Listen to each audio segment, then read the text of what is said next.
Deus. Um bom dia a todos.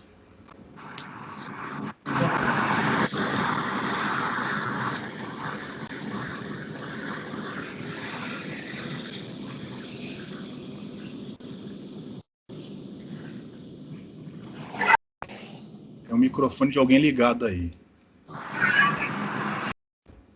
Beleza. Então, pessoal, no finalzinho da última aula, meio corrido, infelizmente, mas a gente viu a terceira definição do Ludwig.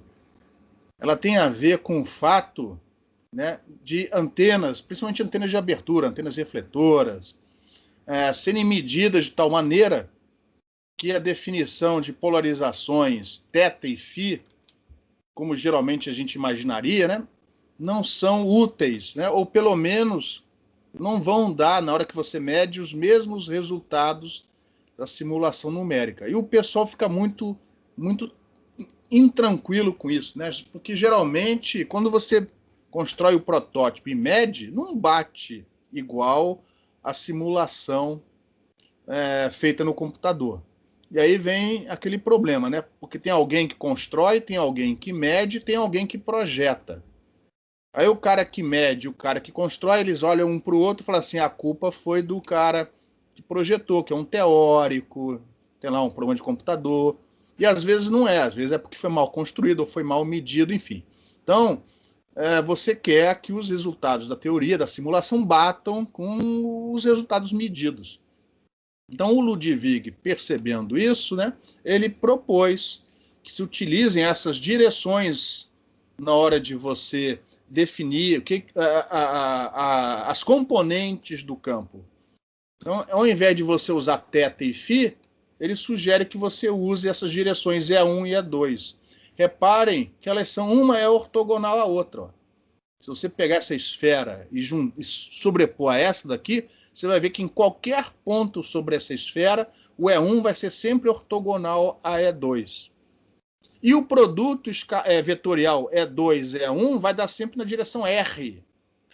Então, usar E1 e E2, ao invés de θ e φ, é a maneira que o Ludwig encontrou para dizer o seguinte, ó, se você fizer isso, você vai medir algo e a simulação vai dar parecida, né, com o resultado da medida, se tudo correr bem no final. Então, essa é a definição do Ludwig e essa é a motivação. O que você vai fazer no programa de computador que vocês estão implementando de ótica física? Perdão, eu esqueci, mas eu comecei a gravação, não comecei? Alguém podia ver? Sim. Obrigado. Então, você vai calcular o campo elétrico radiado pela corrente da ótica física na região de campo distante, você vai calcular esse campo componente θ, componente φ, mas você não vai querer plotar o diagrama de radiação da componente θ ou da componente φ. Você vai plotar o diagrama de radiação da componente E1 e da componente E2. E como é que você vai descobrir o que é o E1 e o E2? É só você pegar o fasor campo elétrico e multiplicar escalarmente para o E1. O que sobrar é a componente E1. Aí você vai fazer a mesma coisa para a componente com E2. O que sobrar é a componente E2. E na hora de plotar o diagrama, você vai fazer módulo de E ao quadrado, né, no cálculo da diretividade, do ganho. Quando um módulo ao quadrado for da componente E1, esse vai ser o diagrama de radiação daquela polarização. Idem para o E2. Uma delas vai ser a principal e a outra vai ser a cruzada. Aí vai depender se o campo basicamente está orientado em Y ou em X. Se por acaso seu campo está essencialmente polarizado em Y, E1 vai ser a polarização principal. Caso contrário, o E2 vai ser a principal. E, consequentemente, a outra vai ser a cruzada. E se por acaso um dia você estiver trabalhando com antenas com polarização circular, é só usar essas duas aqui, ó. Uma vai corresponder à circular mão esquerda e a outra vai ser a mão direita. A que for mais intensa é a principal, a outra é a cruzada. Por que que isso é importante? Algumas antenas operam com polarizações ortogonais para aumentar a capacidade. Porque, teoricamente, você consegue, dentro dos dispositivos de micro-ondas, né, por trás lá da antena, separar, né, o campo que vem com polarização vertical daquele que vem com polarização horizontal, ou aquele que vem com polarização circular mão direita daquele que vem com mão esquerda. Você consegue separar isso até muito bem, sem grandes complicações. O problema é que a estrutura da antena, com as suas curvaturas, acaba recebendo uma certa polarização e converte parte da informação na outra. Isso cria interferência cocanal, caso a antena esteja operando com as duas polarizações ortogonais. Então é imprescindível, é importantíssimo nessas situações que você caracterize direito as duas polarizações. Uma vai ser a principal, a outra vai ser a cruzada. Para tentar esclarecer melhor isso daqui, ficaram faltando 2 exemplos, né? Eu não tive tempo de vê-los na última aula, a gente começa a aula de hoje mostrando esses 2 exemplos, que são 2 casos que já foram estudados anteriormente. Eu vou usá-los agora para tentar ilustrar o que você faz, né, para determinar essas polarizações usando a terceira definição de Ludwig. Antes disso, alguma pergunta? Então, um dos exemplos é uma abertura circular uniforme, que a gente estudou antes, se não me engano, até na última aula, muito rapidamente. Então, é aquela equivalência onde não tem condutor nenhum em volta, é um feixe de onda plana chegando nessa abertura no plano Z igual a zero. Onde a gente assume que conhecemos o campo, é o campo equivalente, né, de uma onda plana, e que fora dessa abertura não tem plano. Como a gente vai conseguir fazer isso? Faço a mínima ideia. Mas aqui é o mundo do PowerPoint, aqui a gente consegue colocar tudo, né? Tem certas pessoas que conseguem fazer milagres com o PowerPoint. Então aqui a gente assumiu campo na abertura componente X, campo elétrico apenas com componente X, e o campo, consequentemente, TM, o campo magnético componente Y, e reparem que é um campo uniforme, amplitude, fase e polarização. Então essa é chamada uma abertura planar uniforme, por acaso aqui circular com raio A. A gente já fez esses cálculos, não vamos repetir, e o campo calculado deu isso. Ó. Então até aqui, ó, nenhuma novidade. Você achou a componente θ, achou a componente φ. Só que eu não quero agora representar esse campo como sendo componente θ e componente φ. Agora eu quero representar componente E1 e componente E2. Por quê? Porque pode ser que isso seja importante mais adiante. E aí, antes de mais nada, vamos olhar qual delas é a principal, qual delas é a cruzada nesta situação. Repare, o campo elétrico na abertura, ele tem componente, ele só tem componente na direção X. Daquilo que a gente já estudou anteriormente, sendo essa uma abertura uniforme, o que você espera sobre, né, a polarização do campo na direção perpendicular, na direção do máximo de radiação? Que ele seja orientado em que direção? Que o campo elétrico também tem a direção X também. Isso, exatamente. Na direção Z, só nessa direção, em θ igual a zero. Você enxerga isso manipulando essa expressão, fazendo θ igual a zero. A gente não vai fazer isso, vocês já fizeram isso numa lista de exercício, na segunda lista de exercício. Quem não fez aquela lista direito, do modelo cosseno elevado, recomendo que refaça a lista, porque ele vai ser importante daqui para frente, tá? Bom, vamos voltar na figura anterior. Está lá as polarizações do Ludwig, essa coisa aqui esquisita. Mas repara, na direção Z, na direção perpendicular, repare que o que ele definiu como E1 está na direção Y. Ó. Segundo, ó. Enquanto que o E2, ó, na direção X. Então, você, que é um cara inteligente, uma pessoa inteligente, me diga qual delas você vai escolher para ser a principal e, consequentemente, qual delas vai ser a cruzada.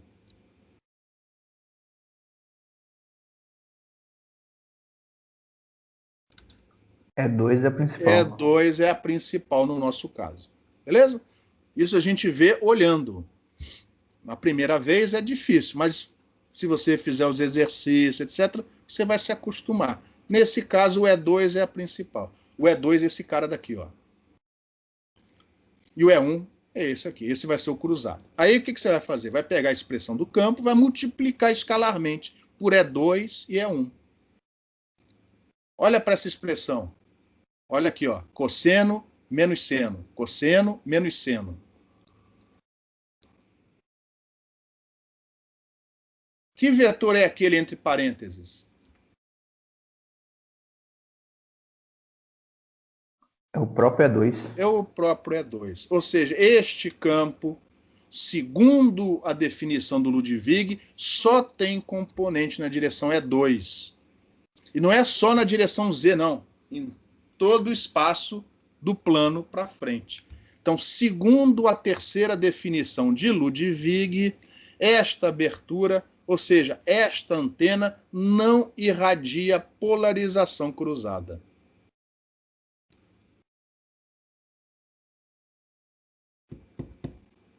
Ou seja, se você for plotar o diagrama de radiação da polarização principal e da cruzada, a polarização cruzada não vai ter, vai dar menos infinito dB, não vai ter diagrama nenhum. Esta antena não irradia polarização cruzada, segundo a terceira definição de Ludwig.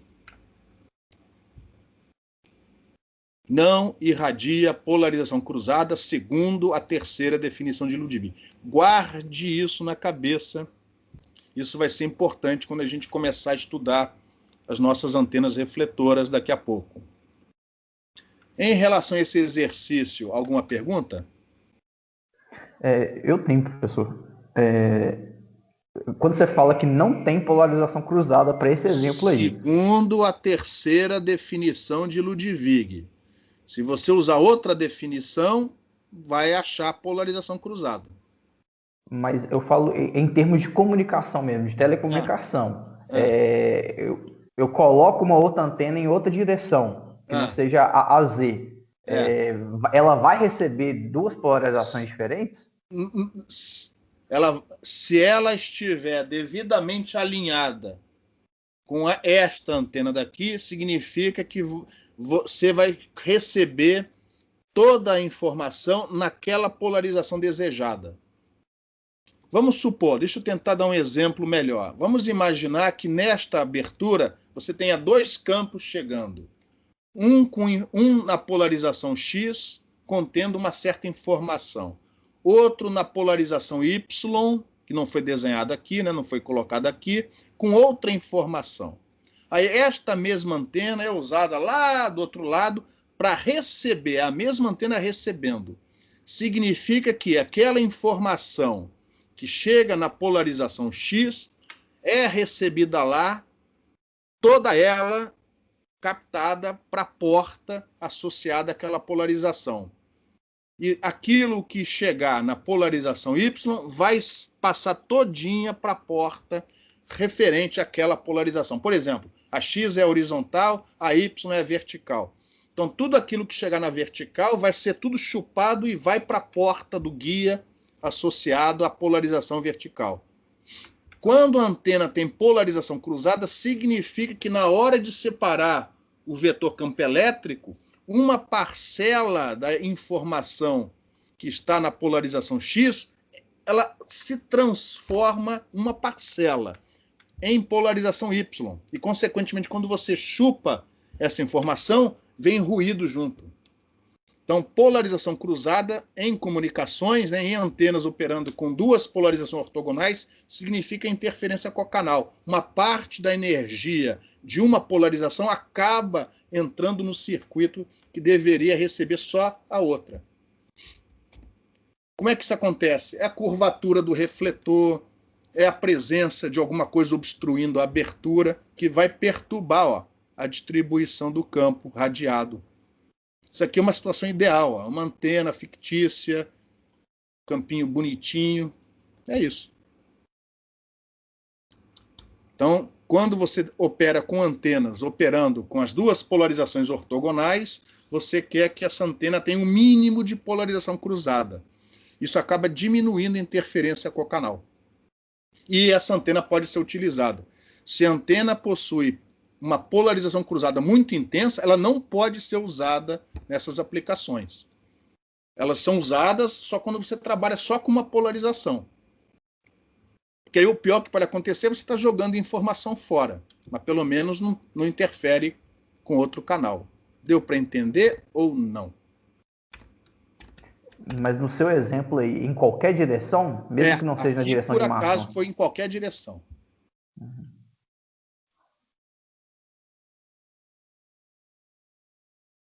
Ou seja, isso aqui é zero em qualquer direção.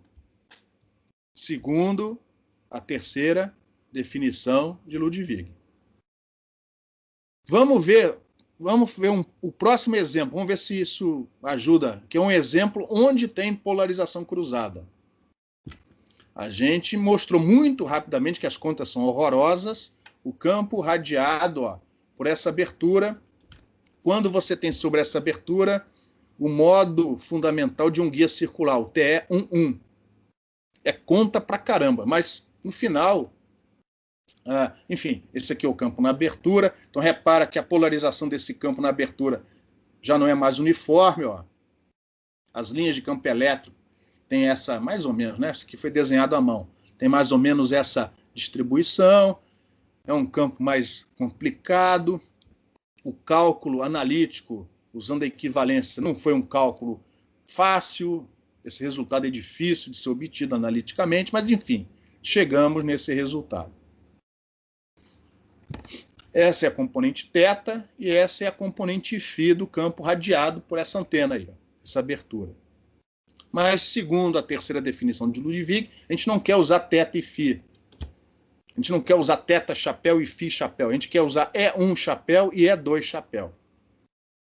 E lógico, ó, repare, como a abertura, apesar das curvas aqui do campo, ela é essencialmente, ó, o campo na abertura é essencialmente polarizado na direção X. Neste exemplo, mais uma vez o E2 vai ser considerado a principal e o E1 a cruzada. Porque é mais ou menos a escolha óbvia, né?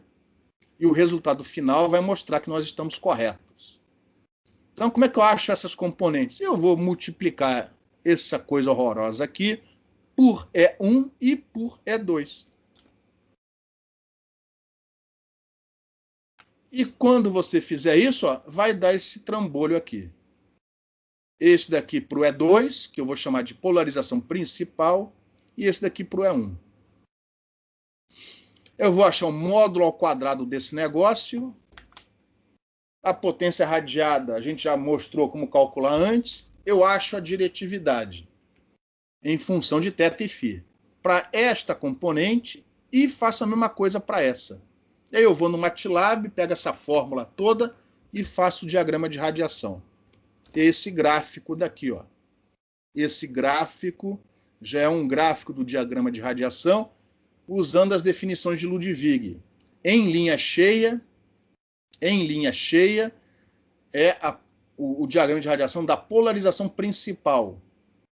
E aí eu fiz em 3 planos. Plano φ igual a 0, plano φ igual a 90, e também no plano diagonal, φ igual a 45. Ó, esse plano aqui. Ó. O vermelhinho é o plano φ igual a 0, onde o diagrama é mais estreito, a gente já esperava por isso, por causa da eficiência de iluminação. O plano verdinho, o gráfico verdinho é o plano ortogonal, mais larguinho. E no meio do caminho, em azul, é o plano diagonal, φ igual a 45. E em linha tracejada, para não confundir com a principal, eu plotei a cruzada, que só apareceu neste gráfico, só apareceu no plano diagonal. Esse gráfico aqui. Então, isso daqui significa o seguinte: se eu tiver com uma antena num plano diagonal, né, recebendo essa informação, nem toda a informação transmitida vai chegar na polarização da antena. Uma parcela da energia vai chegar na polarização cruzada. Isso é uma deficiência, vai estar associado a uma deficiência no recebimento, né, na recepção da antena. Se ela estiver sendo usada para transmitir as duas polarizações, por exemplo, eu podia ter um circuito lá atrás que joga dois módulos na abertura, um com essa orientação e outro com a orientação vertical. Isso daqui significa que nesta direção, aquilo que foi transmitido com X, uma parcela chega em Y. E, consequentemente, se as duas polarizações estiverem sendo usadas, essa parcela que era para ser toda em X, mas um pouquinho chega com orientação Y, vai interferir, vai ser ruído para o outro canal que opera com a polarização vertical. Agora, não acontece sempre. Por exemplo, repare, na direção θ igual a 0, não tem polarização cruzada. Não tem polarização cruzada. E nos planos principais, φ igual a 0 e φ igual a 90, também não tem polarização cruzada. Por quê? Repare, neste plano φ igual a 90, como também no plano φ igual a 0, por causa da simetria, a componente Y de um lado, a contribuição dela para o diagrama de radiação é cancelada com a componente Y do outro. Repara que aqui, ó, a componente Y aponta para cima. Do outro lado, ó, ela aponta para baixo. Então, nos planos principais, por causa da simetria, não tem contribuição daquilo que definimos como sendo polarização cruzada. Quando você perde essa simetria, como por exemplo no plano diagonal, a cruzada aparece. E em antenas de abertura, a experiência nos diz que essa definição do Ludwig é a melhor. Outros trabalhos surgiram propondo pequenas correções, mas a melhor continua sendo, a mais utilizada continua sendo a do Ludwig.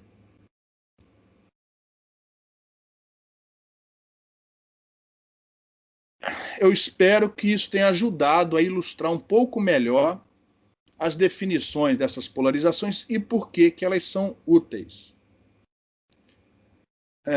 Lógico que vocês vão ter que estudar isso com mais paciência depois da aula.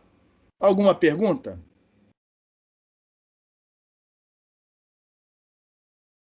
Então, polarização cruzada significa essencialmente o seguinte: você gostaria que tudo chegasse com polarização naquela direção, na direção vertical. Mas, por causa da polarização cruzada, vai chegar um tiquinho, ou seja, o vetor, em vez de estar em pezinho, ele vai estar um pouquinho inclinado. Essa inclinação vai te dar uma parcela da energia na outra polarização, que por definição é a cruzada. É isso. E você não queria que isso acontecesse. Isso limita a capacidade da sua antena. E isso é relevante quando você quer trabalhar com as duas polarizações simultaneamente para tentar dobrar a capacidade, a quantidade de canais operando naquele serviço. Isso é muito comum em comunicação via satélite. Em enlaces terrestres mais simples, isso aí pode ser importante, por exemplo, em interferência. Você tem vários enlaces na região, aí você faz assim, ó, esse enlace vai ser na vertical e o outro vai ser na horizontal, justamente para evitar, minimizar a interferência. Se houver polarização cruzada, isso pode aumentar a interferência de um enlace no outro. Em antenas filamentares, dipolos, loops, porque essas antenas geralmente são aplicadas em aplicações onde você não precisa alto desempenho. Em antenas refletoras, isso geralmente é importante. E a gente vai usar a terceira definição de Ludwig para definir o que é principal e o que é cruzado. Alguma pergunta? Isso daqui, não me perguntem por quê, isso é um erro, não tem no livro do Balanis. Logo o Balanis, que já trabalhou com alimentadores. Ele não fala da terceira definição de Ludwig, não sei por quê. O problema não é meu, tá? Mas aqui vocês vão ver como é importante, principalmente quando a gente começar agora a estudar finalmente antenas refletoras. E para entender essa importância, só mostrando os resultados, né? Os resultados mesmo só vão começar a aparecer na próxima aula.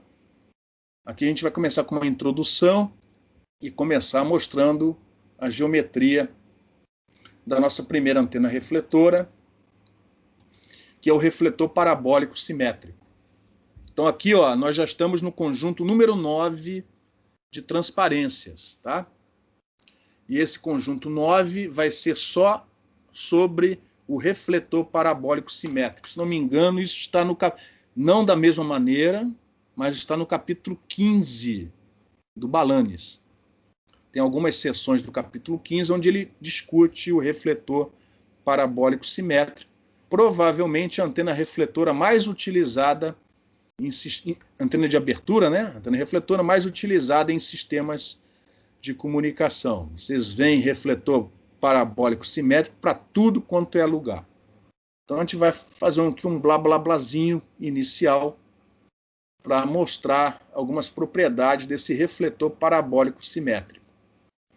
Tem uma historinha, né? Dizem que o primeiro a propor a utilização de superfícies parabólicas, provavelmente isso é mentira, né? Teria sido Arquimedes, que teria, né, estudando as propriedades do refletor parabólico, descobriu, né, que se você, ele tem definido com um foco, e se você, por exemplo, colocar uma fonte de luz no foco de um paraboloide, e imaginar que essa fonte seja corresponda a uma frente de onda esférica, os raios que partem do foco de um paraboloide são refletidos pelo paraboloide de que maneira? Vira uma frente de onda plana. Sim, enfim. Mas vamos pensar em raios. Os raios, né, que são as direções perpendiculares às frentes de onda, né? A frente de onda. Os raios que partem do foco, do ponto focal, eles são refletidos pelo refletor de que maneira? Com que propriedade? Eles ficam paralelos um ao outro. Paralelos saem refletidos, pensa na parábola, né? O paraboloide é a parábola gerada em torno do seu eixo. A parábola gera um paraboloide após a sua rotação. Então, quando você pega um raio saindo do foco da parábola, esse raio é refletido paralelo ao eixo da parábola. Como o eixo é o mesmo, então todos os raios saem refletidos paralelos entre si, porque eles saem refletidos paralelos em relação ao eixo da parábola, e, consequentemente, isso é reproduzido no paraboloide.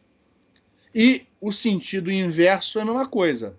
Se os raios chegam paralelos entre si olha só, e paralelos ao eixo da parábola, do paraboloide, eles convergem para onde?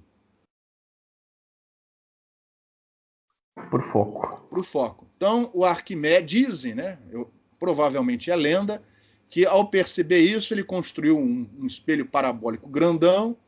Alguns dizem que talvez tenham sido vários espelhos que ele colocou de maneira a reproduzir uma superfície mais ou menos parabólica, apontou o eixo dessa parábola, mais ou menos, né, para o Sol, ou seja, os raios, como o Sol está lá longe, esses raios chegam quase como se fossem paralelos, né?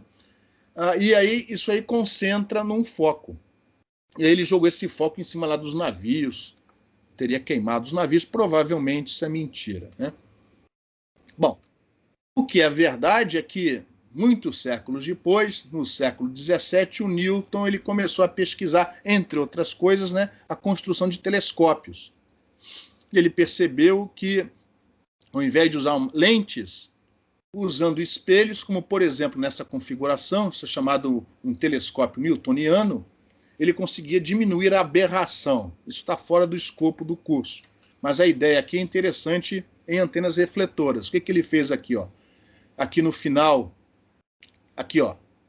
no final, ele colocou lá um espelho parabólico, de maneira que os raios que vêm lá das estrelas, ó, entram por aqui, são refletidos pelo espelho na direção do foco, que estaria aqui, ó.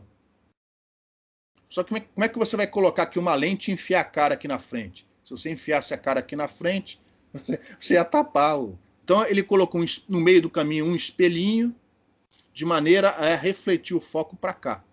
E aí, aqui, ó, ele pôs a lente, né, para adaptar isso daqui ao olho, pôs uma lente, a pessoa fica daqui, ó, olhando o que chega por aqui.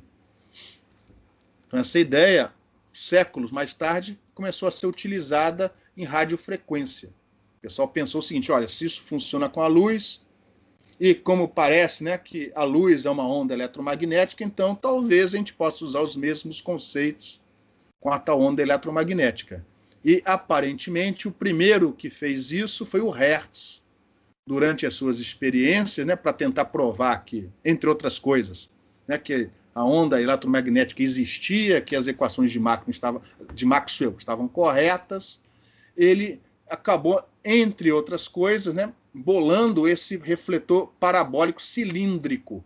Ou seja, a seção reta é parabólica, mas não é um paraboloide, é um cilindro com seção reta parabólica. E aqui, ó, na linha focal, na verdade não é um foco, né? É uma cáustica. Nessa linha cáustica, ele colocou lá um dipolo. E a ideia dele é o seguinte, com isso eu consigo captar mais energia para esse dipolo, né? Já que a aparelhagem dele era uma aparelhagem rudimentar, pô. Ele foi um dos pioneiros, pô. Então ele bolou isso. O que ele está fazendo com isso? O que ele está aumentando com essa estrutura? O ganho da antena? Exatamente. Ele está aumentando a diretividade, o ganho da antena. Exatamente. Então, entre outras coisas, o Hertz também é considerado o pai das antenas refletoras, né? Essa estrutura está no museu, não sei se no Museu de Munique ou de Karlsruhe, onde ele dava aulas nessa época aí. E, se eu não estiver enganado, o primeiro que construiu uma antena refletora foi um astrônomo que também era radioamador, e no quintal da casa dele, ele construiu essa parafernália em 1937 para observar, né, a radiação que vinha lá das antenas. Então, ao invés de fazer um conjunto de antenas, ele bolou isso daqui, ó. É um refletor mais ou menos parabólico, com um alimentador ali na frente, ó, e com as estruturas de suporte. Se não me engano, essa antena hoje está num museu, Smithsonian, talvez, em Washington. E logo em seguida estoura a Segunda Guerra Mundial e as pesquisas antenas refletoras tiveram um impulso extraordinário por motivos óbvios. E esse esforço, pelo menos da parte dos americanos, né, acabou virando o livro do Silver, que, se não me engano, eu passei para vocês através de link, que é um livro que foi publicado em 1949, veio do esforço e foi editado pelo Silver. Alguns consideram como sendo a Bíblia, né, do estudo de antenas. Se vocês olharem lá o capítulo 3 ou 4 do Silver, vocês vão ver que ele não usa potencial vetor como os livros didáticos usam. Ele faz daquela maneira que vocês adoraram, né?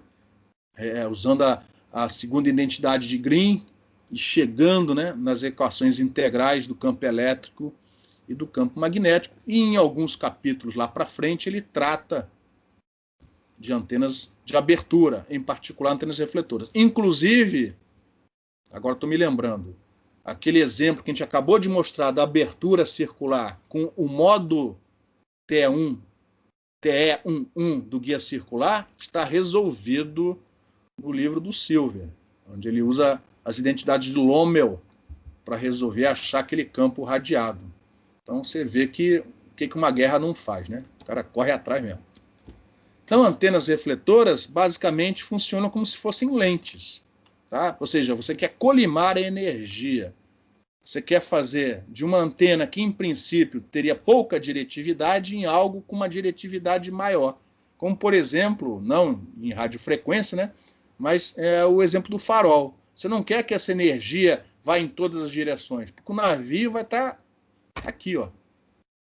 Então, com isso, através de refração de uma lente, você colime energia e essa energia consegue, consequentemente, ir mais longe Ou seja, você concentra a quantidade de potência numa certa direção. É lógico que a difração vai acabar espalhando isso em todas as direções, mas você consegue aumentar a diretividade naquela direção. Com antenas refletoras, você faz essencialmente isso, só que com espelhos e não com lentes. Lentes também são usadas em radiofrequência, nós não vamos estudá-las nesse curso. Também existem lentes dielétricas. A gente só vai estudar as antenas refletoras. Consequentemente, a antena refletora só vai funcionar como refletor se as dimensões dela forem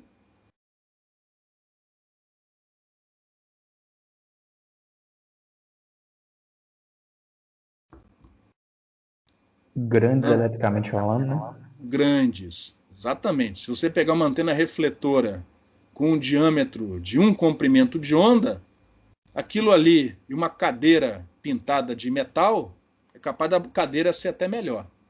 Então, antena refletora tem que ser grande, dezenas de comprimentos de onda, 10 ou mais comprimentos de onda, para funcionar como refletor. Senão vai funcionar como espalhador. Então não faz sentido a gente falar em antenas refletoras pequenas comparadas ao comprimento de onda. Elas têm que ter 10 ou mais comprimentos de onda para começarem a funcionar como se fosse, né, um espelho. E aí, no estudo, embora isso possa ser modificado e vai ser mais adiante, mas o estudo vai começar assumindo superfícies que eu vou chamar aqui de clássicas, para diferenciar de superfícies modeladas, né? Porque a gente pode dar umas pancadas nisso aqui para redistribuir a potência na abertura da antena. Mas a gente vai falar sobre isso bem mais tarde. Então, por enquanto, a gente vai estudar aquelas superfícies que eu defino aqui nas notas de aula como superfícies clássicas. O que são superfícies clássicas na minha nomenclatura? São superfícies que são formadas por cônicas. Então, por exemplo, uma cônica que vai ser muito utilizada aqui no curso é a parábola. Então, como vocês já sabem, a parábola tem um foco. A parábola é como se fosse uma elipse, cujo segundo foco vai lá para o infinito. Então, o raio sai de um foco, é refletido de tal maneira que o raio vai na direção do outro foco. Como esse outro foco está no infinito, eles saem paralelos entre si, porque todos eles saem paralelos ao eixo dessa parábola. Se você rotacionar essa parábola em torno do seu eixo, isso forma um paraboloide. Então, em princípio, essas antenas parabólicas que vocês veem por aí, em princípio, são paraboloides. Mas existem outras antenas onde você tem mais de um refletor. E aí aparecem outras cônicas interessantes, como, por exemplo, a elipse. Né? Então, a elipse está lá a principal característica geométrica. Todo raio que sai de um foco é refletido na direção do outro. E se você rotacionar essa elipse em torno do seu eixo, isso forma um elipsoide. E, finalmente, a hipérbole. Lembrando que a hipérbole tem dois ramos. Você vai pegar um deles e todo o raio que parte de um foco, daquele foco, né, real, vamos dizer assim, né, ele é refletido como se estivesse saindo do outro.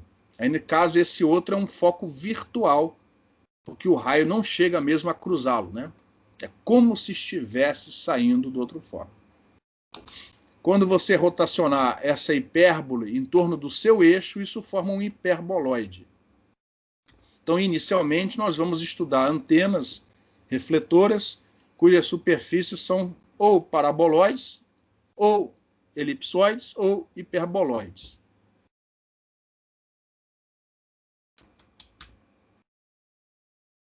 Uma pergunta: alguém não tinha visto essas propriedades dessas cônicas antes? Para vocês, isso já era conhecido ou não?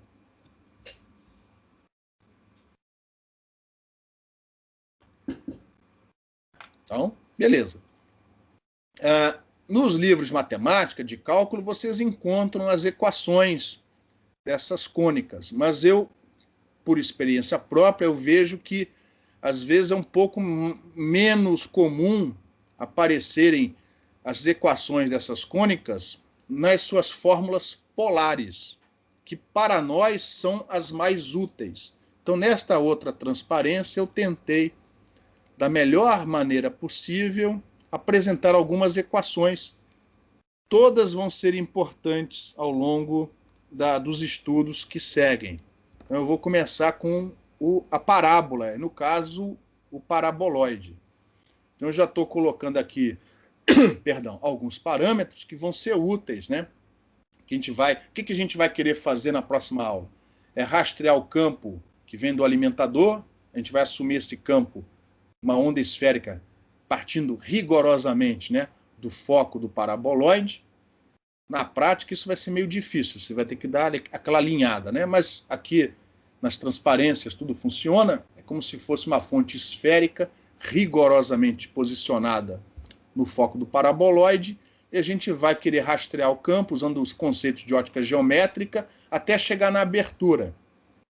Isso vai nos dar o campo da ótica geométrica na abertura. Aí vocês já sabem o que a gente vai fazer com isso, né? A gente vai usar equivalência, transformar isso em corrente superficial equivalente na abertura, integra essas correntes, acha o campo radiado pela antena parabólica. Isso vai ser a análise baseada no método da abertura. Vocês já vão fazer um pouco diferente. Vocês vão usar a ótica geométrica, mas só até aqui. E vão achar a corrente através das aproximações da ótica física. Ou seja, vocês vão integrar a corrente equivalente aproximada na superfície do paraboloide. Esse é o método da ótica física. Nosso método é um pouquinho diferente. A gente prossegue com a ótica geométrica até a abertura. Isso vai te dar uma outra distribuição de corrente. Mas a gente mostra que se a antena for grande, os resultados de um são comparáveis ao do outro método. E aí, para isso, a gente precisa localizar esses pontos. Vocês precisam localizar esses pontos. Então, as localizações desses pontos são feitas com essas coordenadas. Ou as coordenadas cartesianas XE, por exemplo, este cateto aqui, ó, que é a trajetória do paraboloide até a abertura, que a gente vai assumir no plano Z igual a 0, que é o plano que contém o foco do paraboloide.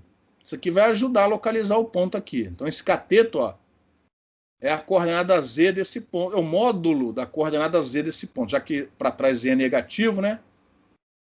RF, ó, é essa distância. ΘF vai ser esse ângulo. F é a distância focal do paraboloide. É a distância entre o foco e a parábola, o paraboloide, né, ao longo do eixo. É a menor distância entre a superfície e o foco. F. Quando θF é igual a 0, RF é igual a F. Quando o θF aumenta, o RF vai aumentando. RF aumenta, RF não é constante. RF aumenta com θF. Essa propriedade geométrica vai ser útil, enfim, vai ajudar a gente a entender o porquê das limitações dessa antena. RF aumenta com θF. Se RF fosse constante, você não teria uma parábola, você teria o quê?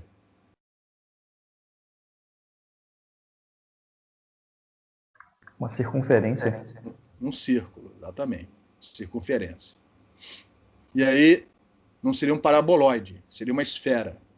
Tá? Então, no caso do paraboloide, RF não é constante, RF aumenta com θF. E aqui estão as equações que relacionam entre si esses parâmetros. Isso aqui é a representação polar do paraboloide.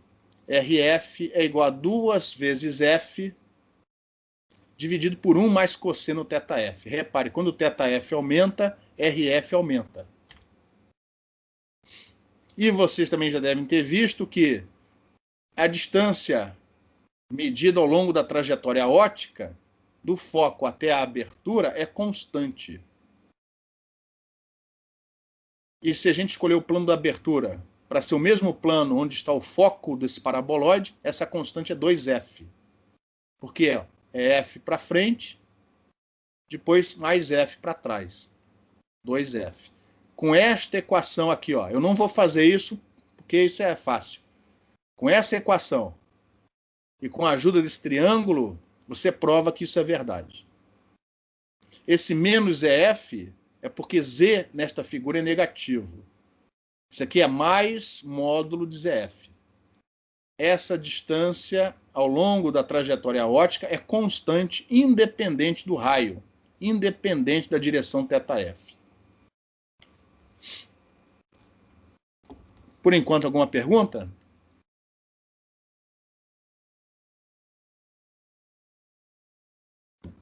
E aí você tem as equações para as outras cônicas, para o elipsoide. A propriedade do elipsoide, uma delas, né, é que essa distância, é o raio que parte de um foco, é refletido na direção do outro. Então aqui está o R1 e aqui está o R2. Aqui está o θ1 e aqui está o θ2. Tá? A distância entre os focos é a distância interfocal, que nas minhas notações, nas notas de aula, eu estou chamando de 2C. E o tamanho do eixo maior, né, desse eixo do elipsoide, dá para provar que é 2C sobre E. Cuidado com esse E. Esse E não é exponencial, não. Aquela exponencial natural. Esse E é a excentricidade da elipse, do elipsoide. No caso da elipse, a excentricidade é um valor entre 0 e 1. No caso do paraboloide, ele é a elipse quando um dos focos vai para o infinito, ou seja, quando a excentricidade tende para 1. E quando a excentricidade for maior que 1, você tem o hiperboloide. Aí no caso do hiperboloide, não é R1 mais R2 que é constante. É R1 menos R2, onde R2 é virtual. Então, aqui é R1 menos R2 é que é 2C sobre E, onde E é a excentricidade do hiperboloide maior do que 1. E 2C continua sendo a distância interfocal. Além disso, existem relações para os ângulos, θ1 e θ2, que são as equações que eu mostro aqui embaixo, elas valem para os dois. Essas relações valem para os dois, para o elipsoide e para o hiperboloide. R1 em função do θ1, R2 em função do θ2, e a relação entre θ1 e θ2. Quando eu coloco esse módulo aqui, faz com que essas equações valham tanto para o elipsoide como para o hiperboloide. Ou então, viu, Elvésio, você usa aquela coisa de θ1 no sentido anti-horário positivo, no sentido horário negativo, e dá para reescrever isso daqui sem os módulos. Tá? E vale tanto para o elipsoide como para o hiperboloide. Só que eu não vou mostrar isso aqui. Aqui fica mais fácil. Isso aqui é o suficiente para as notas de aula. Mas é possível dar uma reescrevida nisso, de maneira a sumir com esses módulos. É só redefinir esses ângulos para eles serem positivos num sentido e negativos no outro. Mas eu não vou... Já tem coisa pra caramba aqui, não precisa disso. Tá? Então aqui todos esses tetas são positivos. E aí você precisa dos módulos nessas equações. Então eu estou colocando essas equações aqui porque, em particular essa daqui, elas não são comuns. Ainda mais essa daqui. Não é em qualquer livro que aparecem essas relações das cônicas. Inicialmente, para o paraboloide, a gente só precisa dessas duas aqui. Em relação a essa figura, alguma pergunta? Essa figura nessa transparência.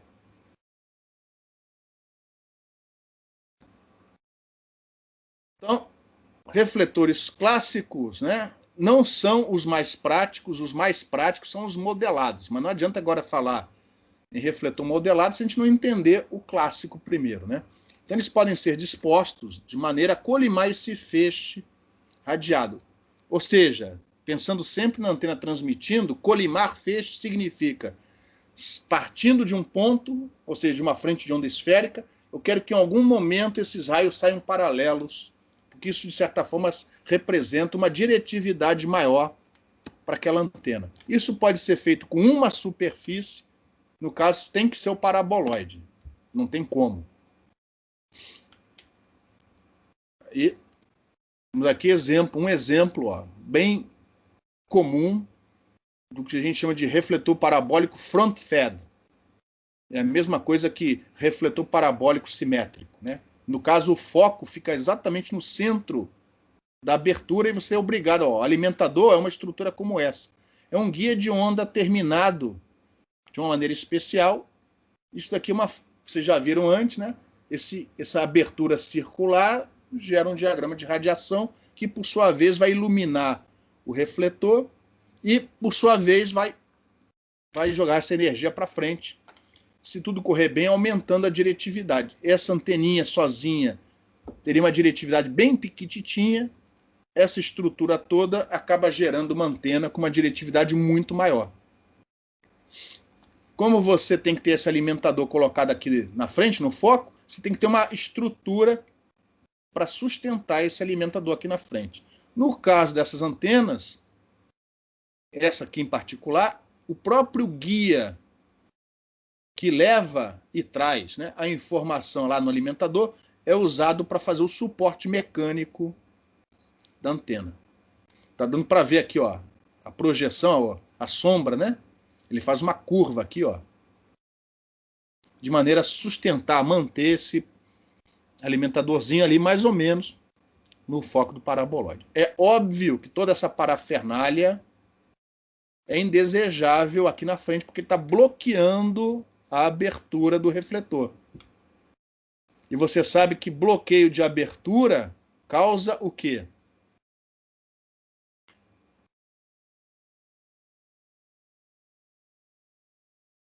Redução na diretividade. Redução na diretividade. Então, viu como é que foi importante antes de estudar a teoria de aberturas? Causa redução na diretividade e também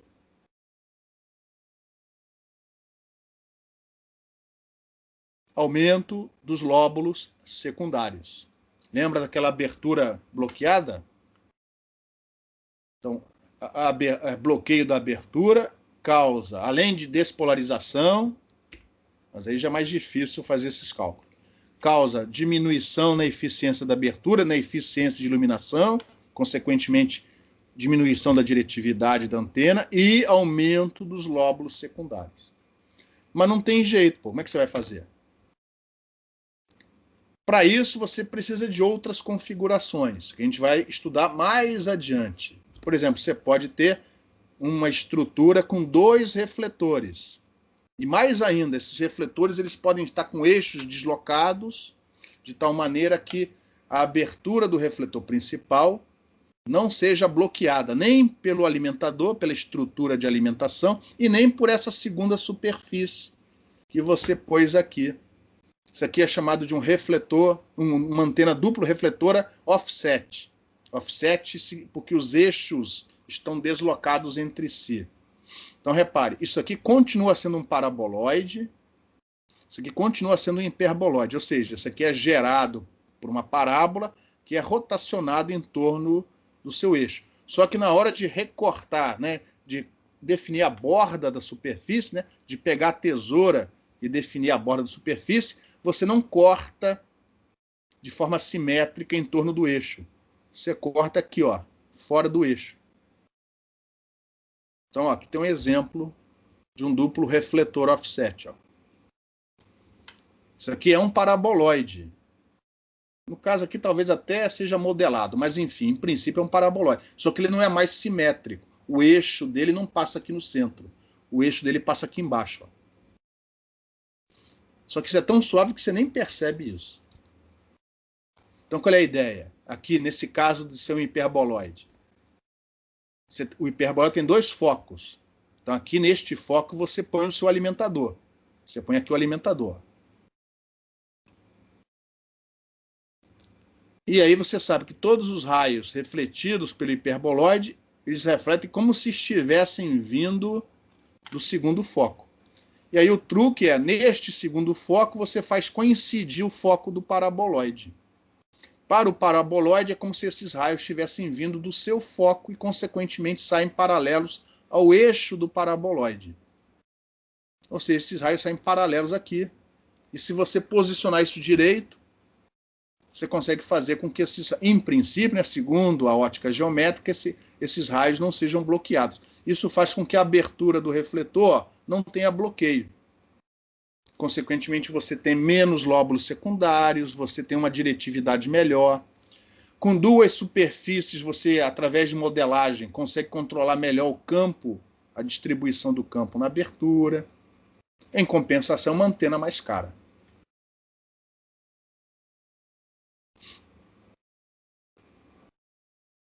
Professor. No foco principal do sistema refletor é colocado o alimentador. Em anteninhas simplesinha, recepção de TV via satélite. O alimentadorzinho é uma coisa bobinha que você põe lá, que afinal de contas o sistema não é tão complicado. Quer dizer, a sua recepção, o satélite é complicado, mas a sua recepção, com aquele alimentador tranquilo, uma anteninha parabólica. Agora, você pode ter, bom, aqui no caso de um refletor, temos aqui esse exemplo, né? Mais um exemplo de um alimentador, onde o guia que traz e leva a informação, ó, é a própria estrutura de suporte desse alimentador. Aí você prega isso daqui na antena, ó, lá por trás tem o guia, aí você liga isso daqui, ó, no teu transmissor gerador. Transmissor receptor, perdão. Já numa antena de 2 refletores, ó, você pode pôr essa estrutura aqui entre o subrefletor e o refletor principal. Aqui é um duplo refletor, só que simétrico, não é offset como o da figura anterior. Aqui a abertura está bloqueada, ó, tá vendo? O subrefletor, o segundo refletorzinho, né, vai bloquear a abertura do refletor principal. Qual é a vantagem? Uma das vantagens de você usar 2 refletores. Repare, no caso de um único refletor, você vai ser obrigado a colocar esse alimentador aqui na frente. Quando o alimentador é simplesinho, isso pode ser que não seja problema. A não ser aquele que já foi mencionado, você perde diretividade, você tem uns aumentos dos lóbulos secundários, mas dependendo do serviço, isso não chega a ser algo muito preocupante. Mas tem aplicações, por exemplo, telefonia, comunicação via satélite, onde essa estrutura de alimentação é algo complicadíssimo. Olha aqui, ó. Isso aqui é um exemplo de um alimentador para comunicação via satélite, banda K, banda C, onde você tem a faixa a banda de subida, a banda de descida, uma opera em torno de 4 GB, a outra opera em torno de 6 GB, uma transmite, outra recebe. A antena tem que operar com as duas polarizações, então você tem aqui uma porta para polarização vertical, outra porta para polarização horizontal, idem na outra faixa, ou seja, você está trabalhando aqui, ó, com duas polarizações, vertical e horizontal, e dependendo do que vier aqui por trás, pode ser circular mão direita, circular mão esquerda, e tem que operar em duas faixas diferentes. Imagina colocar toda essa estrutura na frente de um paraboloide. Então, este alimentador é para ser usado em antenas, por exemplo, como isso.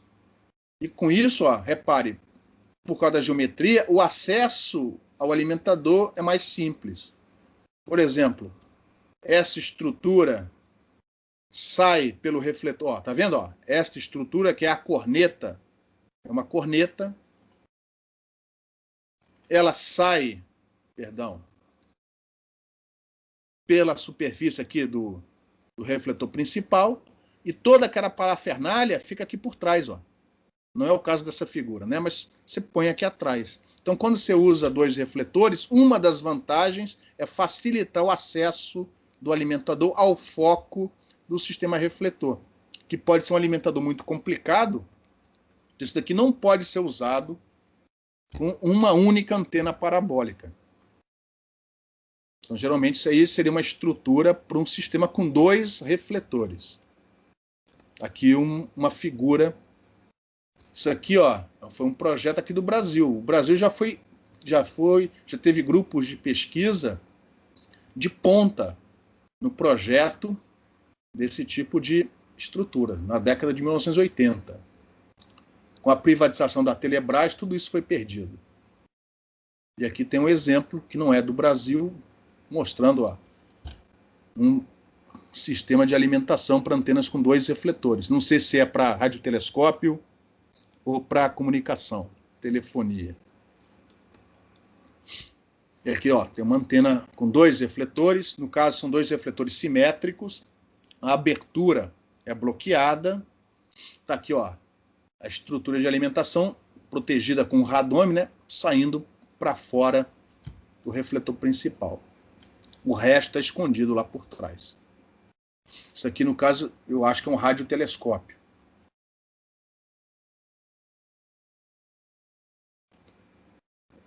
Como não tem equação nenhuma, vou continuar. Se tiver alguma pergunta, por favor, me interrompam. Voltando aqui para as vacas magras, tem outros dispositivos que costumam aparecer junto com essas antenas refletoras. Aqui temos alguns exemplos de colar, essa estrutura, esse cilindro colocado aqui, é a projeção da borda do refletor principal. Aqui tem 2 refletores, aqui é um refletor só. Como se você deixar esse colar assim, desse jeito aberto, como no caso aqui, o vento foi lá e arrancou o plástico da frente, o que vai acontecer aqui nesse caso? O que você acha que vai acontecer? Aqui furou, está furado. O que vai acontecer? Virar ninho de passarinho. Isso, exatamente. O passarinho vai fazer um ninho ali. Então a gente põe um radome, esse plástico, esse dielétrico, essa membrana que é colocada para proteger, né? Não deixar que o passarinho faça o ninho lá dentro. E em situações mais extremas, você ainda pode jogar um ar quente lá, e onde tem gelo, né? Derrete e deixa essa abertura livre, mais ou menos, né? Livre de bloqueios. Então, essas estruturas, quando você encontrar essa estrutura no alto de uma torre aí de telefonia, isso aqui não é um tambor, não. Lá atrás tem um refletor parabólico simétrico, igual, parecido com esse daqui, Esse daqui é sem o colar. Você põe esse cilindro aqui na frente e cobre com plástico. Então lá atrás tem um refletor parabólico. Por que o colar é utilizado? Porque é comum essas antenas serem penduradas, várias, né, numa torre como essa. Então o colar ajuda a diminuir o acoplamento, né, de uma com a outra. De uma interferir com a outra. Neste curso nós não vamos estudar colares nem radomes, eu só estou mostrando, né? Que é comum aparecer uma estrutura como essa, você olha para aquilo, você não sabe o que é. É uma antena refletora com o colar e o radome. E agora sim, vamos começar a analisar essas antenas refletoras, começando com o refletor parabólico simétrico. Em inglês ele é chamado de front-fed, ou seja, alimentado pela frente. Front-fed. Então aqui está a geometria. Por causa da simetria circular, é comum a gente desenhar sempre a antena só se a sua seção reta, né? A sua geratriz. Aqui está o foco. O alimentador ele é feito de tal maneira, né? Posicionado de tal maneira que o centro de fase do alimentador, o centro de fase é um ponto imaginário, de tal maneira que quando você observa o campo radiado por aquela estrutura na região de campo distante, parece que a frente de onda vem daquele ponto. Então esse ponto imaginário é o centro de fase. E o que você tem que fazer é tentar fazer com que esse centro de fase fique alinhado, né? Posicionado sobre o foco do paraboloide. Falado é bonito. O problema é que esse centro de fase varia com a frequência, né? Porque como a estrutura de alimentação está fixa, quando você varia a frequência, o comprimento de onda varia, as características elétricas variam, entre outras coisas, o centro de fase começa a se mexer. Então o que você tem que fazer é tentar fazer o melhor possível, né? Geralmente, o pior momento é quando a frequência é mais baixa, né, porque o comprimento de onda é maior. Então, você tenta fazer com que na frequência mais baixa, onde o refletor vai ser menos eficiente, porque ele é menor em comprimentos de onda, de você tentar ajustar o centro de fase com o foco do paraboloide. E torcer para que esse alimentador seja bem projetado e que esse centro de fase não fique sambando, né? Na medida em que a frequência varia. Aqui nesse curso, tudo funciona às mil maravilhas. O centro de fase do alimentador vai sempre estar no foco do nosso paraboloide. E aqui eu mostro algumas figuras de paraboloide. Ó. Nesse daqui, ó, o alimentador, a estrutura de alimentação, é sustentada por 4 estais. Logicamente que tudo isso bloqueia a abertura da antena. E os efeitos disso são diminuição da diretividade, aumento dos lóbulos secundários, depolarização, ou seja, surgimento de polarização cruzada.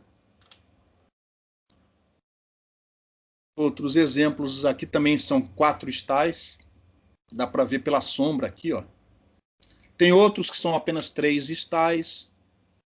Tem outro que não tem. O próprio guia que leva e traz a informação até a cornetinha é a própria estrutura de suporte. Mas, essencialmente, é um alimentador cujo centro de fase é colocado no foco do paraboloide. É isso que a gente vai analisar aqui.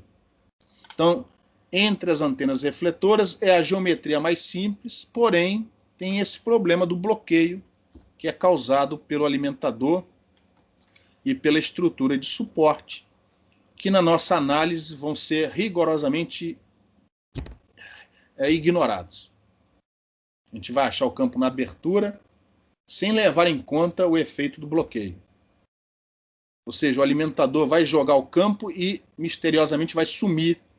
Quando a onda chegar na abertura, não vai ter mais alimentador nenhum bloqueando essa abertura. Em relação a essa figura, essa transparência, alguma pergunta?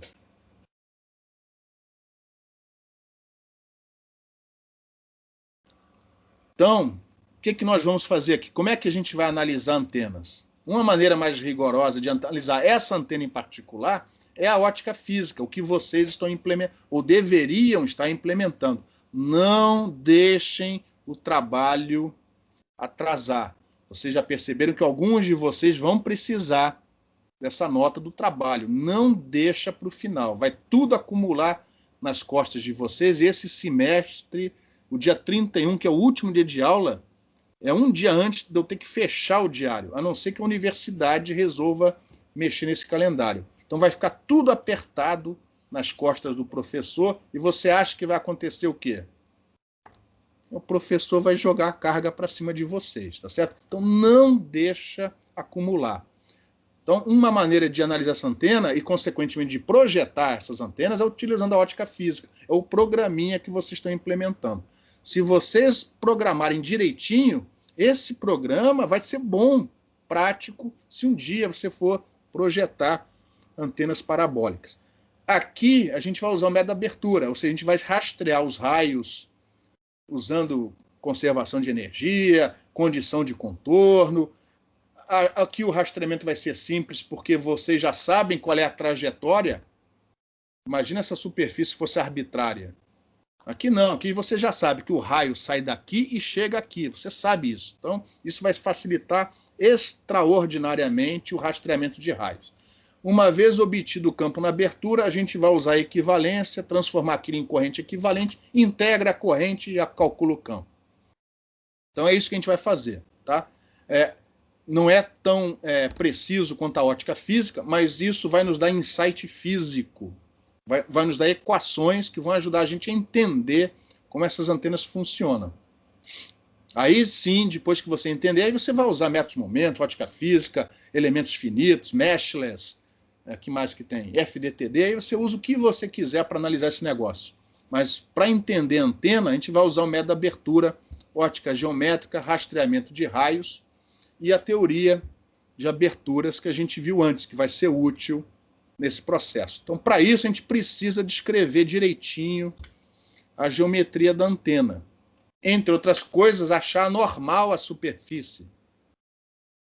Porque a gente sabe que o raio incidente e o raio refletido têm o mesmo ângulo em relação à normal. No caso da ótica física, você precisa da normal para achar a corrente aproximada da ótica física na superfície do refletor. Então a gente precisa da equação da normal, da equação da parábola, do paraboloide, e é isso que a gente vai mostrar, se eu não estiver enganado, nas próximas 2 transparências. Ah, não, antes, mais blá blá blá. Mas é isso que a gente vai mostrar daqui a pouco. Então a gente vai rastrear esse campo até chegar na abertura da antena. Então eu estou desenhando aqui para vocês a abertura do refletor. Por comodidade, eu vou definir o plano da abertura como sendo o plano Z igual a 0, e esse plano Z igual a 0 vai ser definido de tal maneira que o foco do paraboloide esteja aqui, ó, exatamente na origem. Por comodidade, não somos obrigados a fazer desse jeito. Por comodidade. Tá? Então, nós vamos usar o método da abertura e, com isso, achar as principais características de radiação dessa antena. E esse rastreamento do campo do alimentador até chegar na abertura, antes de usarmos o princípio da equivalência, né, vão ser obtidos através de traçado de raios, de conceitos de ótica geométrica. Ótica geométrica que é muito utilizada, por exemplo, em propagação de ondas de rádio, que é um método de traçado de raios, para caracterização de ambientes urbanos. Método esse que deve ficar cada vez mais importante, mais útil, na medida em que os serviços de comunicação pessoal começam a entrar, né, em faixas maiores, de frequências maiores.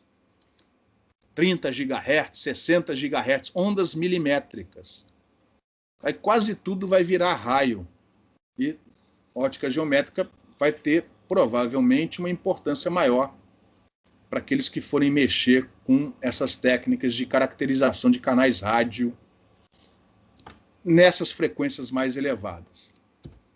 Então, a gente sabe que para caracterizar o campo na abertura, a gente precisa desse campo em amplitude, fase e polarização.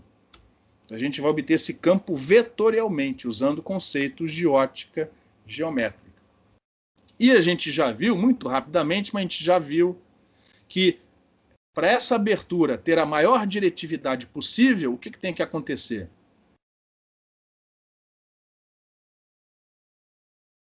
Ela tem que ser uniforme na abertura. Tem que ser uniforme, beleza? Então, se o seu projeto visa maximizar a diretividade de uma antena refletora, teoricamente isso significa que o campo na abertura, segundo os conceitos de ótica geométrica, eu vou repetir isso o tempo todo, pessoal. Conceito de ótica... O que significa isso? Que a gente vai, na hora de analisar o campo na abertura, ignorar a difração na borda do refletor. A gente vai ignorar a difração. Vou voltar atrás. A gente vai ignorar a difração na borda do refletor. Essa difração faz com que tenha campo em todas as direções, além de perturbar o campo aqui. Só que eu vou usar só ótica geométrica, de maneira que eu vou dizer, ó, aqui tem campo, fora da região amarela o campo é 0. Então isso aí são os princípios da ótica geométrica sendo utilizados, e com isso a gente, entre outras coisas, está ignorando a difração que vem da borda do refletor principal no cálculo do campo da abertura. Então, segundo os conceitos, os princípios da ótica geométrica, essa abertura ela é uniforme e vai nos dar a maior diretividade possível. A fase uniforme, em princípio, segundo os princípios da ótica geométrica, ela é obtida facilmente. Basta que você tenha certeza que o centro de fase do alimentador está colocado exatamente no foco do paraboloide e que este se encontre suficientemente afastado do alimentador para que a frente de onda que incide sobre o paraboloide seja uma frente de onda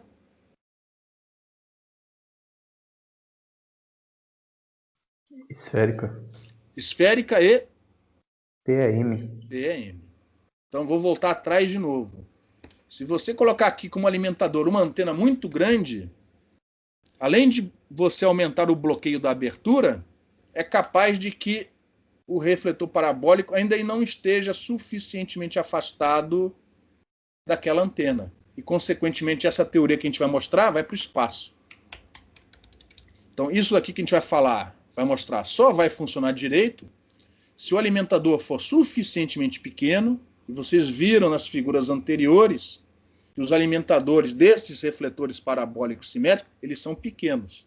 De tal maneira que quando a frente de onda chega aqui, é praticamente plana e TEM. Deu para entender? Então, se isso é verdade e você posicionou o alimentador de tal maneira que essa frente de onda esférica pareça estar vindo do foco do paraboloide, a fase uniforme na abertura você obtém naturalmente. Por quê?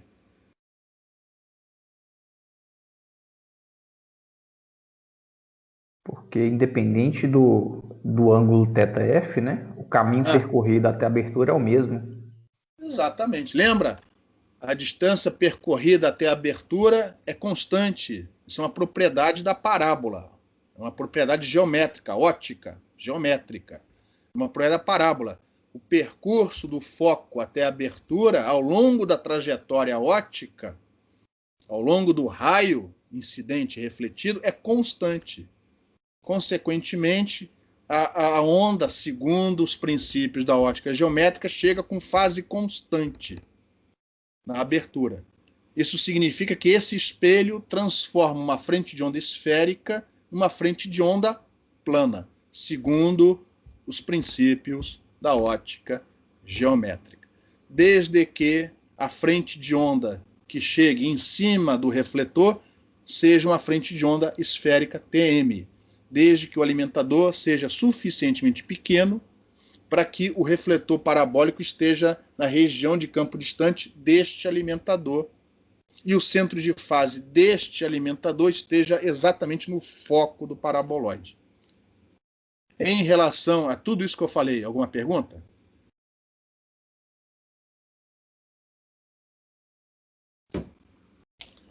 Bom, a fase é tranquila obter desde que você faça tudo certinho. Polarização uniforme. Pô, o refletor parabólico é curvo. Esse campo incide, reflete. Será que eu consigo fazer com que esse campo chegue todo com a mesma polarização na abertura? Consegue, dependendo do alimentador. Então a gente vai ver que dependendo do alimentador que você escolhe, não é qualquer alimentador. Por exemplo, se você colocar um dipolo, né, usar um dipolinho como alimentador, você não vai conseguir isso. Não é qualquer antena que pode ser usada como alimentador de maneira a te dar, segundo os princípios da ótica geométrica, polarização uniforme na abertura. A gente vai chegar nesse resultado na próxima aula, mas eu vou antecipar o que você precisa. O alimentador que vai te dar polarização uniforme na abertura, ele tem que ter que característica?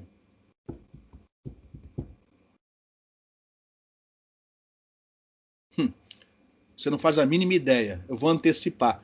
Ele tem que ter polarização cruzada nula, segundo a terceira definição do Ludwig. Então, aparentemente, o Ludwig atirou numa pomba e matou duas, porque a definição dele não é só interessante do ponto de vista da medida, mas na hora que você trabalha com essas cônicas clássicas, a gente acaba percebendo o seguinte: o melhor alimentador é aquele que, segundo a terceira definição de Ludwig, não tem polarização cruzada. O livro do Balange não fala sobre isso. É uma pena, tá? Aqui, como a gente vai usar ótica geométrica e obter o campo vetorial na abertura, a gente vai conseguir enxergar isso. E, finalmente, amplitude uniforme. A gente vai ver que dificilmente você consegue isso na prática, tá? Mas pode ser uma boa notícia. pode ser uma boa notícia.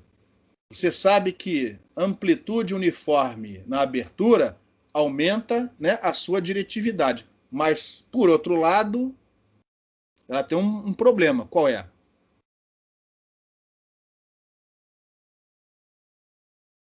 Aumenta a intensidade dos lóbulos laterais. Exatamente. Então, às vezes, dependendo do serviço, você não quer a abertura com amplitude uniforme. Talvez uma certa atenuação do campo na borda seja útil para chegar nas especificações necessárias, desejadas, requeridas. Ou seja, você perde um pouco de diretividade, mas em compensação você tem um nível de lóbulos secundários menor. Puxa, mas aí e a diretividade? Aí você vai e aumenta o diâmetro do negócio, pô, se for possível. Pronto. Agora, para tudo isso, tem que entender como é que essa antena funciona. Não adianta pensar em projetá-la antes de entendê-la. Em relação a essa transparência, alguma pergunta?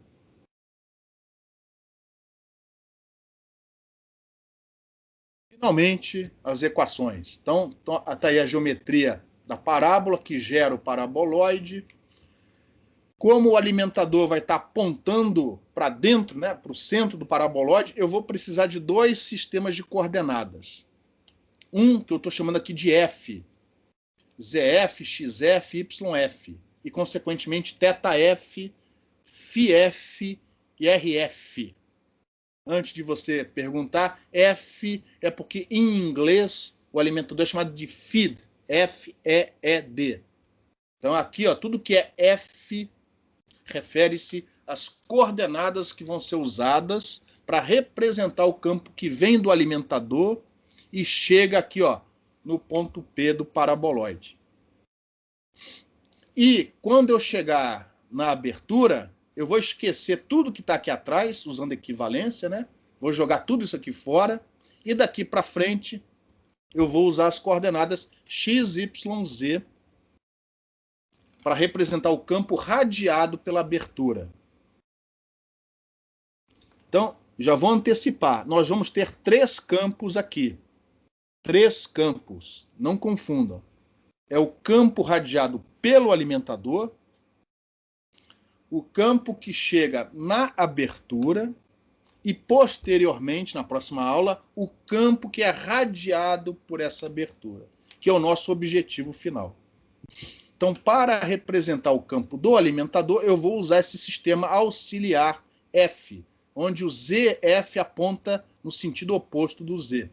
Porque isso vai facilitar representar o campo do alimentador que eu vou precisar para, uma vez havendo a reflexão, rastreá-lo até chegar na abertura. Então, nós temos aqui as coordenadas θF e RF do paraboloide, nesse sistema auxiliar F. Nós já mostramos antes as equações do paraboloide, são os mesmos RF e θF, por isso que eu já usei aquelas letras antes. Como é um paraboloide, o nosso serviço aqui vai ser muito mais simples, porque a gente já sabe qual é a trajetória. Depois que reflete, é uma linha reta paralela ao eixo do paraboloide até chegar na abertura, que eu vou definir com esse ponto A. O paraboloide tem um diâmetro, ele não é infinito, você vai pegar a tesoura e vai cortar uma borda, que geralmente é circular, ou seja, a projeção da borda na abertura é circular. Existem outros casos, mas são menos comuns. Geralmente a projeção é circular. Esse paraboloide tem distância focal F maiúsculo. Esse F não tem nada a ver com esse ZF, tá? Esse F que é de feed. O F é a letra que a gente costuma usar para representar a distância focal de uma parábola. E, além disso, tem o ângulo de borda θE. Ele vai ser importante mais tarde, na próxima semana. Eu já estou antecipando e vou colocar aqui a relação. O θE está relacionado à razão D sobre F. dP, perdão, sobre F. Eu coloquei esse Pzinho aqui porque D já é usado para diretividade. Então, para não confundir, eu coloquei dP, é o diâmetro do paraboloide, consequentemente é o diâmetro da abertura. Em relação a essa figura, alguma pergunta? Se eu não estou enganado, no Balanes ele não chama de θE, ele chama de θ0. Aqui eu chamo de θe porque é o ângulo de borda. Em inglês, borda é edge. É o ângulo da borda. θe. Esse ângulo aqui. Ou seja, o campo do alimentador só incide sobre o paraboloide do θf indo de 0 até θe. Tudo que ultrapassar θe é transbordado. É uma deficiência que vai ser contabilizada mais adiante, na próxima semana. Que vai ajudar a gente a entender, né, qual é a melhor maneira de iluminar essa superfície refletora na expectativa de aumentar a eficiência dela, já que a gente já viu que não vamos conseguir a abertura uniforme. Então, como a gente não vai conseguir a abertura uniforme, a próxima pergunta vai ser: o que a gente pode fazer de melhor, já que a gente não vai conseguir a abertura uniforme? Então, mais tarde, a gente vai precisar, esse ângulo θe vai ser importante para a gente. Eu já vou mostrar aqui a relação que vai ser útil mais adiante. Em relação a essa figura, alguma pergunta? E aqui, ó, essa é a equação do paraboloide retangular. Aqui nas notas de aula não vai ser importante, mas no seu programa de computador vai, ó. Provavelmente, eu não tenho certeza, mas provavelmente você vai precisar dessa equação. Na hora de dados os pontos x e y, calcular o ponto P do paraboloide, para fazer as contas, entre elas, né, achar a corrente da ótica física, etc. E, além da forma retangular, eu também estou dando aqui, ó, a forma polar. Em função dos ângulos, do ângulo, perdão, θf. Por que nesta fórmula não está aparecendo o ângulo φ, o ângulo φf?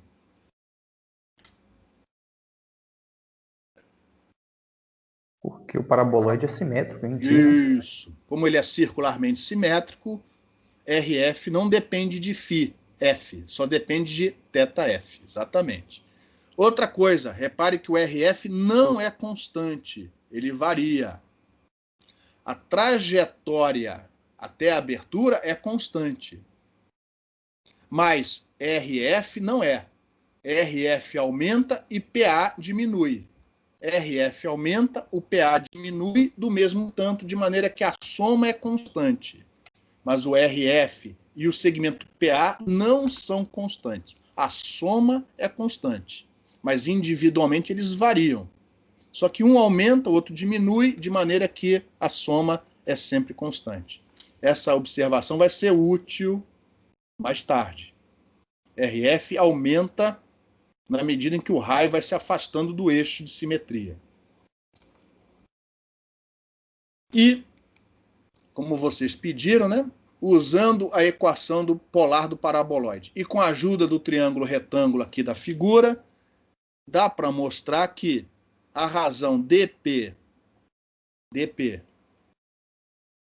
dividido por 4f é igual a tangente deste ângulo θe dividido por 2. Então, se você quiser calcular o ângulo de borda do refletor, é só usar esta relação.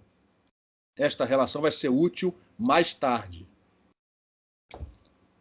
Posso mudar de transparência? Eu vou precisar da normal à superfície no ponto P. Como é que a gente calcula a normal a uma superfície? Como é que a gente calcula isso? Você tira o gradiente da função da superfície, né? Vocês Igual a da aprenderam isso zero, na né? disciplina? Acho que foi cálculo 3 ou 2. Agora você sabe por que vocês aprendem isso no ciclo básico. É por causa da aula de antenas. Ó. Você vai precisar da expressão da normal à superfície e você obtém isso através do gradiente. Como a gente quer a normal unitária, vamos dividir pelo módulo do gradiente.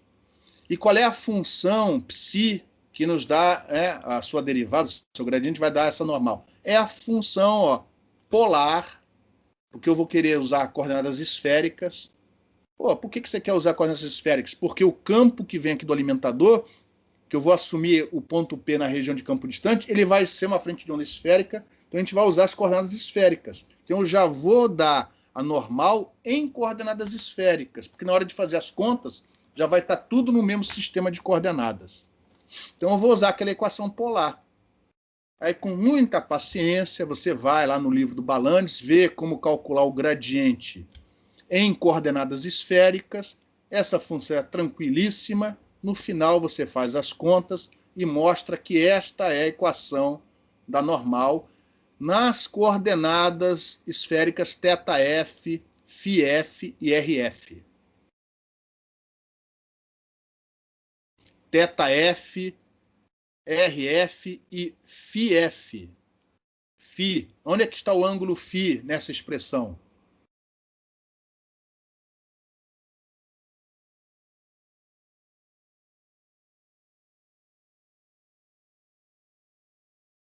Opa! Escondidinho dentro dos unitários R chapéu e θ chapéu. Lembra que R chapéu, θ chapéu, além do φ chapéu, eles variam com θ e φ. Então, o φf está escondidinho aqui dentro. Se você passar isso para o sistema cartesiano, isso vai te dar a normal que você precisa na hora de calcular as correntes da ótica física no seu programa de computador. A corrente da ótica física não é, né, foi dado para vocês, né? Depois a gente vai explicar por quê. 2n vetorial, o campo magnético incidente. Então, para fazer essa conta, você precisa da normal. E você obtém essa normal com a ajuda dessa equação. Aqui a gente vai mantê-la nas suas componentes esféricas, porque o campo que vem do alimentador também vai ser dado em componente esférica. Então, na hora de fazer os produtos, vai ser mais útil usar essa relação aqui. Ó. Repare que a orientação do N está correta. Quando θf é igual a zero, quanto vai dar essa expressão aqui? Ó? Quando θf é igual a zero, ou seja, quando o ponto P estiver aqui, para onde aponta a normal?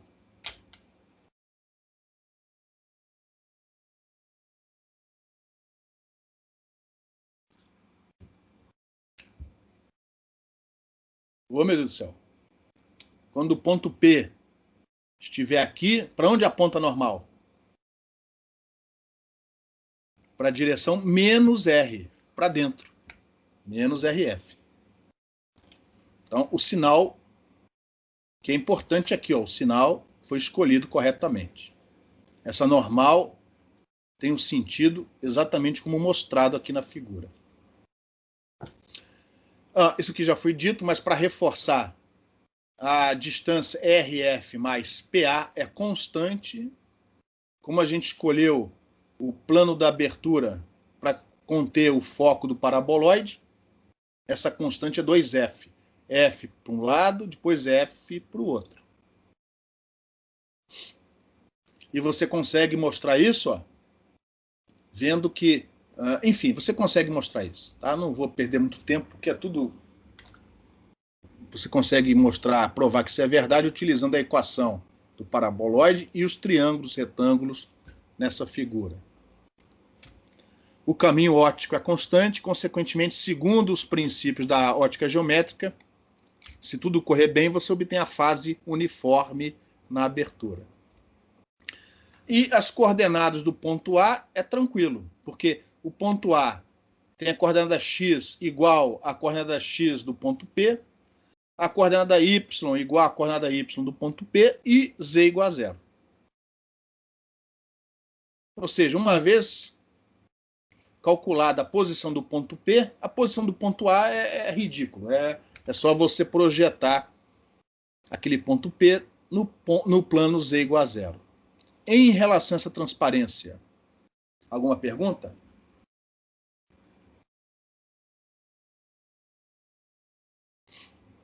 Então, o que a gente vai fazer? Nós vamos usar conceitos de ótica geométrica que, neste caso particular, vai ser muito simples, porque a gente já conhece a trajetória. E a trajetória é simples. Se isso fosse uma superfície mais arbitrária, isso ia ser uma dor de cabeça tremenda. Mas aqui vai ser muito fácil porque vocês já viram tantas vezes propriedades de parábola que muitas dessas coisas vocês vão engolir sem questionar. Então isso vai facilitar tremendamente o rastreamento dos raios, desde o foco, desde o alimentador até a abertura. Então, para fazer isso, nós temos 3 etapas. Primeiro, representar o campo do alimentador. Se o ponto P, o ponto onde a gente quer calcular o campo incidente, né, que vem do alimentador, se esse ponto P estiver suficientemente afastado do alimentador, ou seja, na sua região de campo distante, como é que eu represento o campo elétrico dessa antena? O que ele tem que ter? Quais as características que você acha que esse campo tem que ter?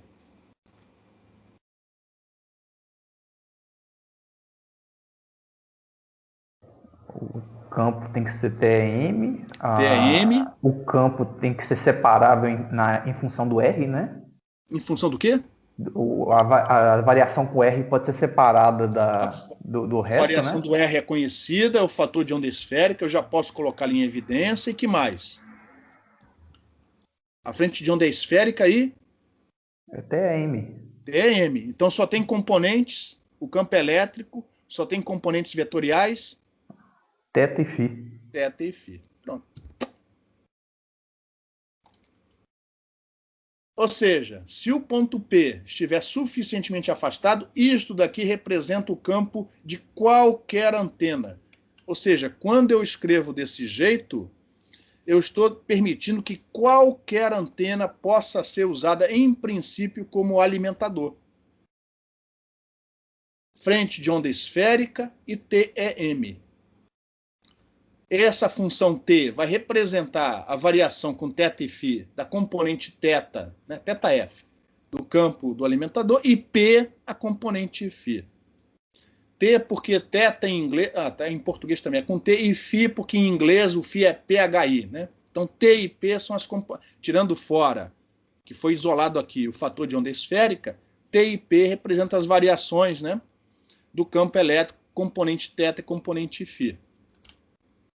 Em princípio, depende de θF e φF. Eu não estou eliminando nenhuma antena. Em princípio, qualquer antena pode ser utilizada.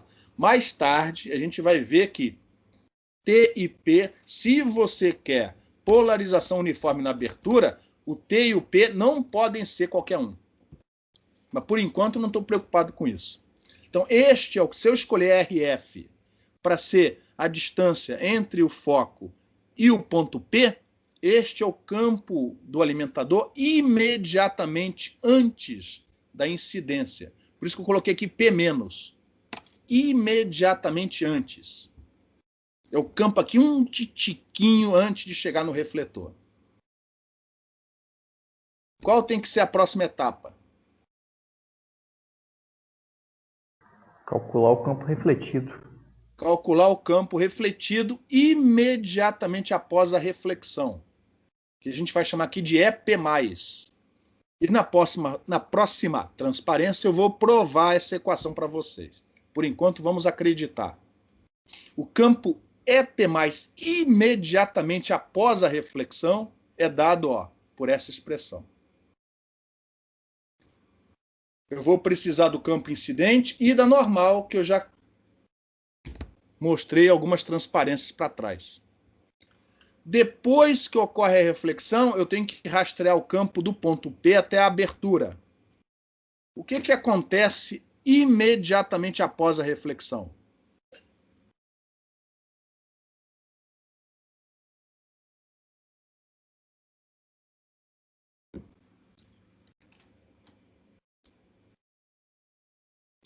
A frente de onda era esférica. Após a reflexão, os raios serão paralelos ao eixo Z. Isso caracteriza, fisicamente, os caracteriza o quê? Onda plana. Uma frente, não fala onda plana, uma frente de onda plana. Uma frente de onda plana. E frente de onda plana, o que acontece com a amplitude do campo?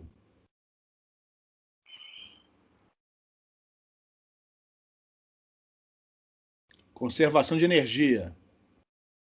A A amplitude é constante. A amplitude não muda mais, a não ser que o meio seja dissipativo, que não é o caso aqui. Então, após a reflexão, a amplitude do campo não varia mais, porque a frente virou plana.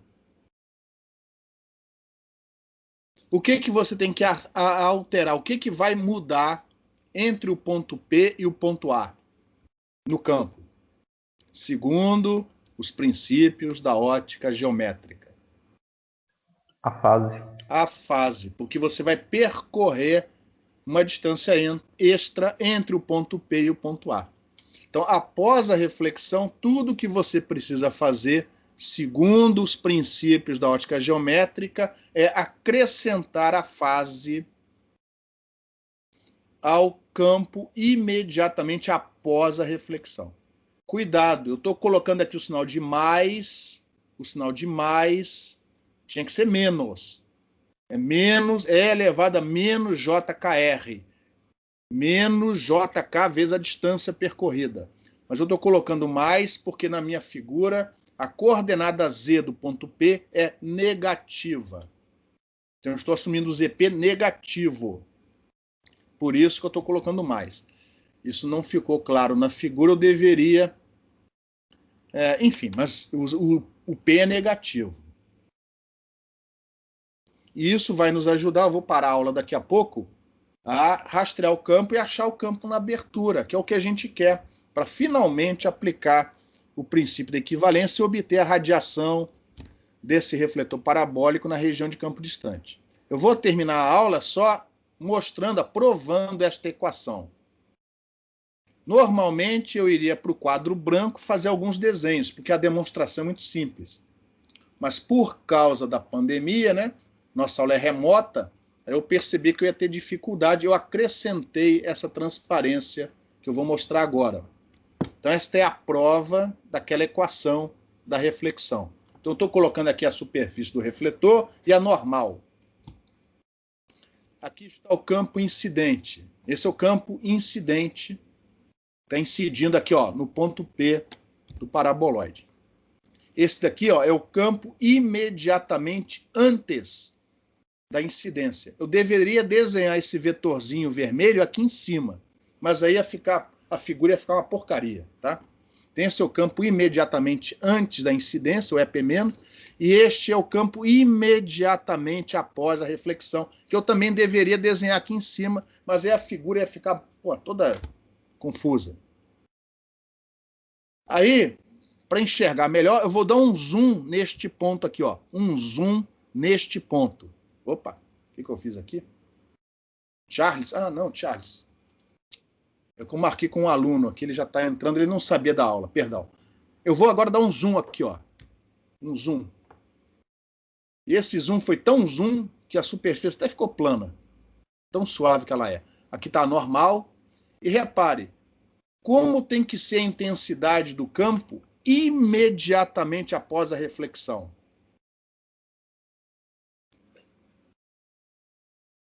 Em relação ao campo imediatamente antes da reflexão. Ela tem que ser tal que a componente tangencial, né, a superfície, seja nula.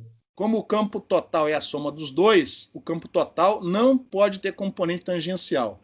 Então, repara, a componente tangencial do EP+, tem que ser o oposto, né? A oposta à componente tangencial do EP-. Mas, além disso, como tem que ser o módulo do EP+?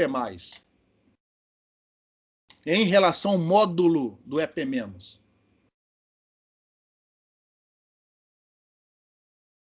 Igual, porque a gente está assumindo essa superfície condutora perfeita. Então, toda a energia incidente tem que ser refletida. Então, além deles terem componentes tangenciais com sentidos opostos, eles têm que ter a mesma intensidade. Então, ó, repare, quando você somar os dois, observe que eles têm o mesmo módulo e, como já foi dito, né, a componente tangencial de um tem que ser contrária à componente tangencial do outro. Ou seja, olhando para essa figura, a projeção do EP- na direção normal tem que ser igual à projeção do EP+ na direção normal. De forma que o campo total, que é a soma dos dois, ele é 2 vezes a projeção do EP- na direção normal, que por sua vez é igual a 2 vezes a projeção do EP+ na direção normal. Isso é igual a isso. Usando esta igualdade e passando esse EP+ para o outro lado com o sinal trocado, a gente chega naquela equação. Então, esta daí é o resultado da aplicação das condições de contorno no limite assintótico da ótica geométrica, que permite a gente calcular o campo elétrico imediatamente após a reflexão, a partir do campo elétrico imediatamente antes da incidência e da normal à superfície. Isto daqui, segundo os princípios da ótica geométrica, vale para qualquer superfície e qualquer campo TEM incidente. Isso aqui não vale só para o paraboloide. Isso vale para qualquer superfície refletora, no limite da ótica geométrica. Então, eu espero que com esta figura tenha ficado mais clara a relação utilizada anteriormente. Na próxima aula, a gente vai continuar e, fazendo as contas, a gente chega na expressão do campo na abertura, que é o que a gente precisa para achar mais tarde o campo radiado por essa antena. Então isso vai ficar para a próxima segunda-feira, para a próxima semana. Alguma pergunta, pessoal?